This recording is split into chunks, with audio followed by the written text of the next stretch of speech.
गांव धानपुर में हरिओम नाम का एक किसान रहता था। मेहनती, ईमानदार और अपनी मिट्टी से गहरा जुड़ा हुआ।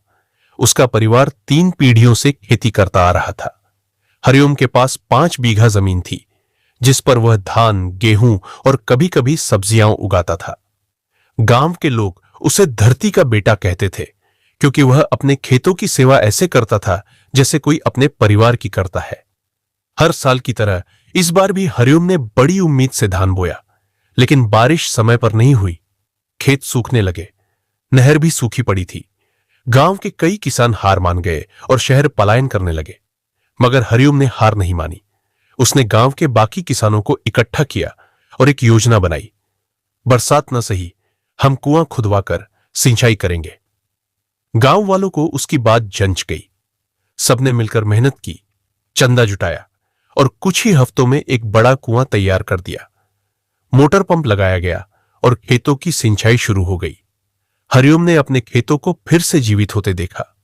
धान की बालियां लहराने लगी, जैसे प्रकृति ने उसकी मेहनत को आशीर्वाद दिया हो। कटाई का समय आया तो हरिओम की फसल पूरे गांव में सबसे अच्छी निकली। लोगों ने उसकी सराहना की। गांव के प्रधान ने भी पंचायत में उसकी मेहनत का जिक्र किया और सरकारी योजनाओं से उसे पुरस्कार दिलवाया। हरिओम ने वह इनाम अकेले नहीं रखा।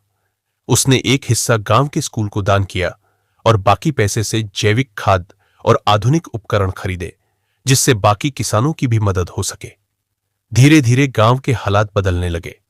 जहां पहले लोग शहर भागते थे, अब लोग गांव लौटने लगे।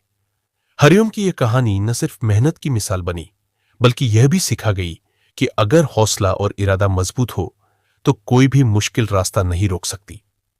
सीख: किसान सिर्फ अन्नदाता ही नहीं, बल्कि समाज के रीढ़ है। हरिओम जैसे किसान हमें यह सिखाते हैं कि कठिनाइयों से घबराने की बजाय उनका सामना करना चाहिए और अपने गांव, अपनी मिट्टी से जुड़ाव कभी नहीं छोड़ना चाहिए। अगर वीडियो अच्छी लगी हो तो हिंदी कहानी AI को सब्सक्राइब कीजिए।